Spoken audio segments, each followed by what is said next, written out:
Na-Radio, c'est Radio Rugby. Radio Rugby. Radio Rugby comme tous les soirs du lundi au vendredi de 19h à 19h15 sur Na-Radio. On parle rugby et cette semaine on est en spécial 6 nations avec nos consultants Benjamin Hughes, hi Ben. Hi Benji. Et Patrick Ramos. Salut Patrick. Salut Benji, salut Ben. Salut Patrick. Pas mal d'infos ce soir, on va pouvoir tout vous dire sur l'actualité du 15 de France. On va commencer avec cette première information, c'est Camille Chat, Patrick, qui a été choisi le Racing Man pour remplacer le pauvre Julien Marchand, victime, on le rappelle, vendredi soir au Stade de France face au Pays de Galles d'une rupture des ligaments croisés. Le Toulousain est d'ailleurs rentré dans la Ville Rose pour se faire opérer. Qu'est-ce que tu penses de ce choix ? C'est un choix logique, hein. Il était en vacances, mais c'est un choix logique. Oui, c'est un choix logique. Camille Chat fait partie des 3-4 talonneurs potentiels pour jouer en équipe de France. J'ai une grande tristesse pour Julien Marchand, se blesser à la dernière minute. Et puis malheureusement, le tournoi est fini, la saison est finie.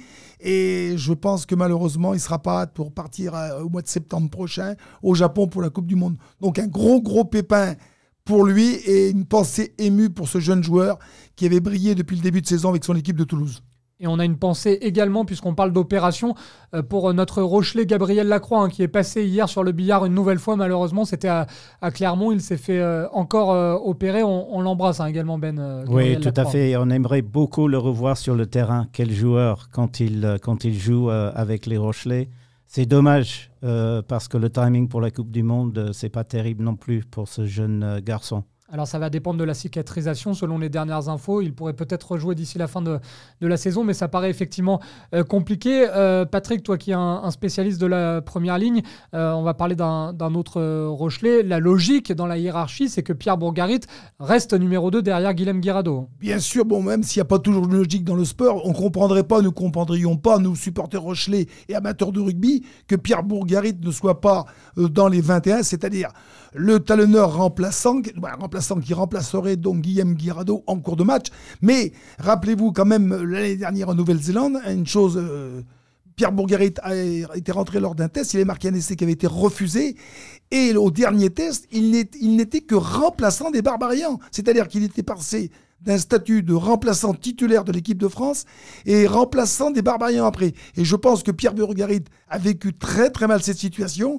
Et lorsque tu es entraîneur d'une équipe de France, d'une équipe quelle que soit l'équipe de France, il faut pouvoir expliquer à un joueur le pourquoi du comment.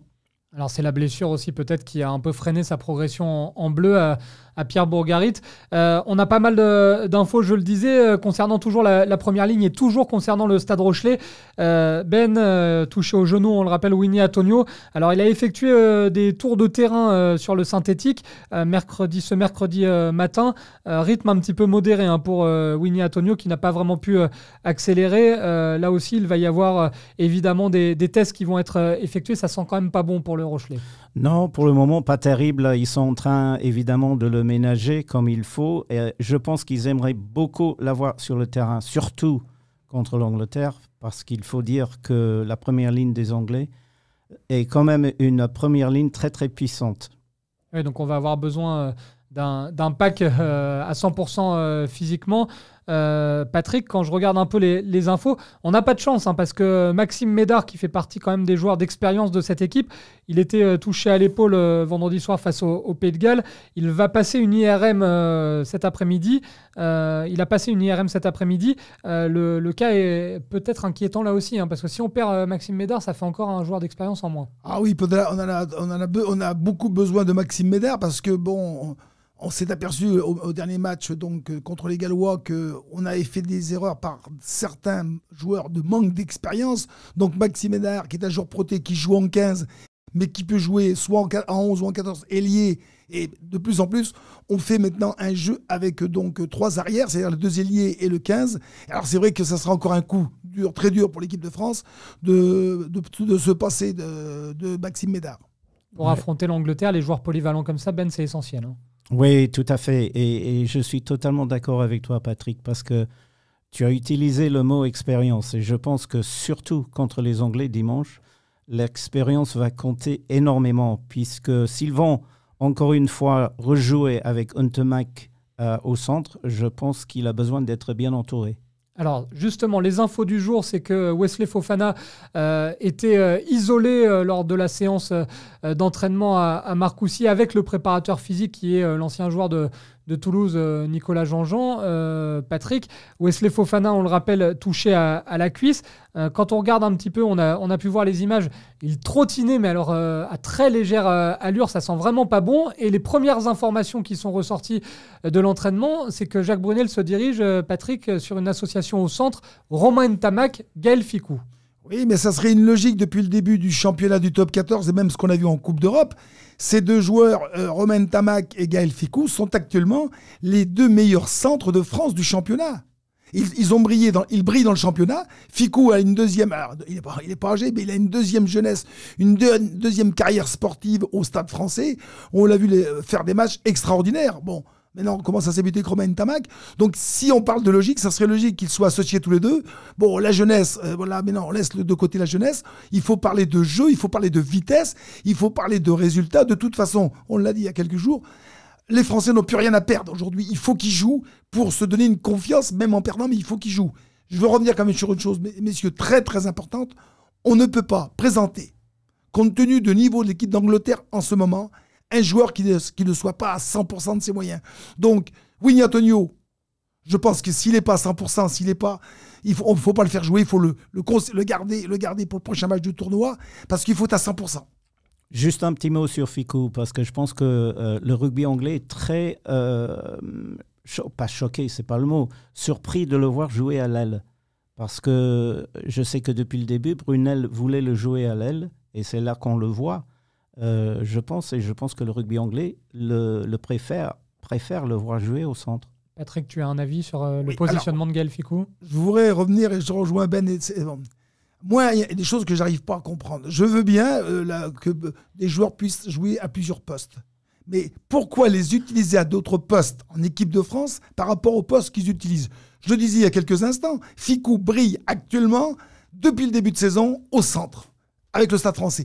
Mettez-le au centre, on sait qu'on peut compter sur lui. Il a des jambes, il sait jouer au rugby, il a de nombreuses sélections. En plus, avec Ntamak, ils se connaissent bien, ils étaient ensemble l'année dernière au Stade Toulousain. Donc, le problème de l'association, il n'y en a pas. On va avoir des jambes des deux côtés avec des joueurs qui sont au niveau technique, au niveau jambes, au top.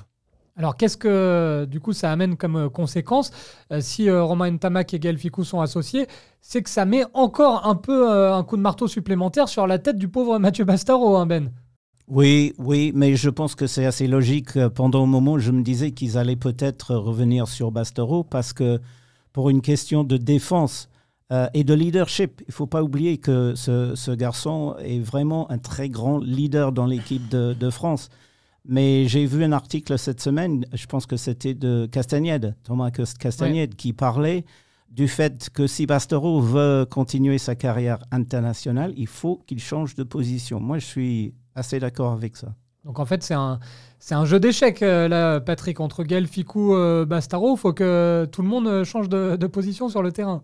Il faut pas tourner une page, mais comme dit Ben, Bastareaud est un équipier modèle en équipe à Toulon, bien sûr, et en équipe de France. Rappelons-le, il a été capitaine, mais surtout vice-capitaine. C'est un joueur exemplaire. Et allez, on va tendre la perche à Collazo.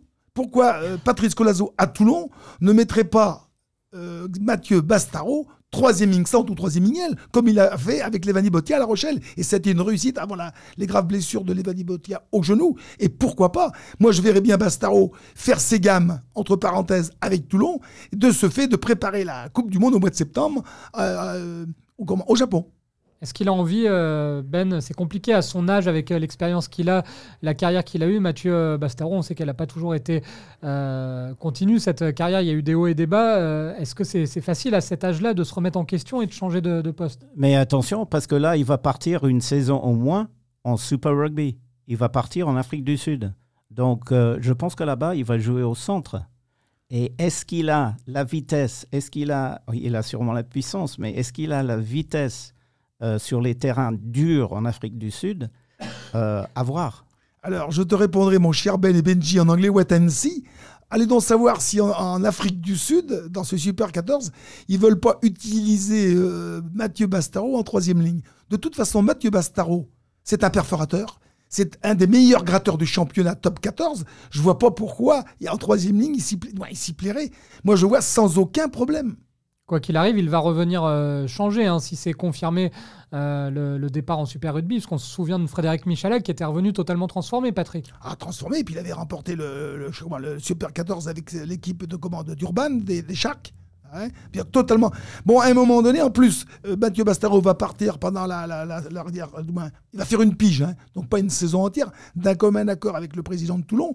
Je pense que de toute façon, il a envie. Il y a déjà plusieurs années, plusieurs mois qu'il a demandé de pouvoir faire, entre parenthèses, ce stage qui n'est pas un stage, mais je pense qu'il rentre et ça va lui apporter encore un plus, une valeur ajoutée sur son comportement de joueur exemplaire. Donc Mathieu Bastaro, on le rappelle, qui a priori, on n'a pas les infos officielles puisque la compo tombera vendredi matin. On aura a priori une émission exceptionnelle vendredi pour tout vous dire sur les compositions de ce Angleterre-France qui aura lieu dimanche à 16h à Twickenham. On va quand même évoquer un petit peu le 15 de la Rose. Il n'y a pas que l'équipe de France qui a des pépins physiques. Maro Itoje, c'est confirmé par Eddie Jones. Il souffre lui aussi d'une entorse au genou. Il s'est blessé face à l'Irlande. Il est remplacé par un coéquipier chez les Saracens, Nick Iziekwe. Qu'est-ce que tu penses de l'absence déjà d'Itoje? C'est un joueur quand même qui nous fait mal généralement, donc c'est pas plus mal pour l'équipe de France. Mes amis en Angleterre m'ont posé la même question. Je trouve que c'est un jeune joueur qui joue formidablement bien. Je dirais une chose, il donne beaucoup de pénalités. Et je pense que cet autre jeune qui arrive, Iziekwe, je crois qu'il s'appelle comme ça. Nick Iziekwe. Nick Iziekwe. J'étais un peu surpris de ne pas voir Joe Launchbury ou même Laws. Peut-être que Laws va commencer d'ailleurs, on verra bien ça, en deuxième ligne. Mais il faut savoir qu'ils ont du monde dans le groupe. Ouais, et là, il prépare clairement aussi la Coupe du Monde au Japon, Eddie Jones, Patrick, parce que quand on prend parlait d'un choix peut-être surprenant, mais Nick Iziekwe, c'est 20 ans, il a seulement 3 sélections, donc c'est un joueur sur lequel le 15 de la Rose peut compter à l'avenir. Eddie Jones ne regarde pas les dates de naissance. Eddie Jones, il voit la qualité du joueur et la qualité, les progrès que ce joueur peut faire. Et on s'aperçoit, lorsqu'on a 20 ans ou 21 ans, on ne peut que progresser. Donc Eddie Jones, lui, ce qui l'intéresse, c'est la qualité, les capacités du joueur. Donc, Eddie John gère de la proximité, le prochain match, mais gère aussi la fin du tournoi, car, on l'a dit, c'est vrai que tu vois les Gallois gagner le tournoi. Mais bon, peut-être que les Gallois vont gagner le tournoi, mais les Anglais ne seront pas loin. Non, tout à fait d'accord avec toi. Mais je pense que ça va être très difficile pour les Anglais de gagner Cardiff dans une semaine. Je crois que c'est la semaine prochaine. Oui. Enfin, je dirais une chose. Je me souviens en 2003, quand l'équipe de l'Angleterre commençait, c'était pendant les 5 nations ou les 6 nations, je ne me souviens pas de l'époque si c'était 5 ou 6 en 2003. Mais l'équipe de l'Angleterre commençait à vraiment bien jouer, à monter le jeu. Et je pense que pour la Coupe du Monde au Japon, à la fin de l'année, ça commence à sentir pas mal là, pour les Anglais. Oui, on l'a vu, comme tu disais, il y a quelques jours, on l'a vu avec le match en Irlande. Bon, les Irlandais, ils étaient trop près de bonheur, et on l'a bien vu, ils ont été complètement anesthésiés par cette équipe d'Angleterre, et je lisais encore tous ces articles, parce qu'on s'intéresse vraiment à tous ces matchs. Les Anglais ont fait déjouer les Irlandais. C'est-à-dire que les Irlandais n'ont pas pu imposer leur jeu. Ils ont pris une pression dans tous les instants. Ils ont été menés au score. Ils ont complètement déjoué. Alors demain, messieurs, on a une émission, là encore, décidément, franchement, on vous gâte ces derniers temps parce que demain, on a un invité exceptionnel, Patrick on va avoir l'honneur d'avoir Denis Charvet avec nous sur Na Radio. Denis Charvet, on parle souvent dans cette émission, Patrick, le premier du French Flair qui a disparu. Denis Charvet, c'en est l'illustration totale de ce fameux French Flair. C'était un joueur exceptionnel. Ah oui, qui a été quand même palmarès impressionnant. Plusieurs fois champion de France, champion d'Europe, finaliste de la Coupe du Monde 87. Il a fait 6 ou 7 tournées avec l'équipe de France. Un joueur proté des lignes arrière, un joueur magnifique à voir jouer. On se rappelle de cet essai de 80 mètres en finale du championnat de France contre Toulon. Bon, c'est vrai qu'on a cette nostalgie de voir ce jeu à la française, ce French Flair que toutes les équipes du monde nous enviaient à une époque. Alors, pourquoi on l'a perdu ? On va essayer de poser les questions à Denis pour savoir la perte d'identité, s'il y a... Pourquoi notre équipe de France a perdu son jeu. Alors, Est-ce qu'on est nostalgique? Oui, bien sûr, on est nostalgique, mais pourquoi ça ne reviendrait pas et pourquoi on l'a perdu surtout? Et on va parler avec lui, évidemment, du Stade Rochelais. Lui qui est un ami de Xavier Garbajosa. On va parler des Rochelais sélectionnés avec les Barbarians parce qu'il est manager des Barbarians. Patrick lui posera la question de savoir si bientôt à Deux-Flandres on pourra avoir un match des Babas. On a plein de questions à lui poser, on va se régaler. Rendez-vous demain, messieurs, hein, soyez à l'heure. Hein. Sans problème, à demain. Ciao Ben, ciao Patrick. Ciao Benji, à l'heure et de bonne humeur, comme d'habitude. Na Radio, c'est Radio Rugby. Radio Rugby.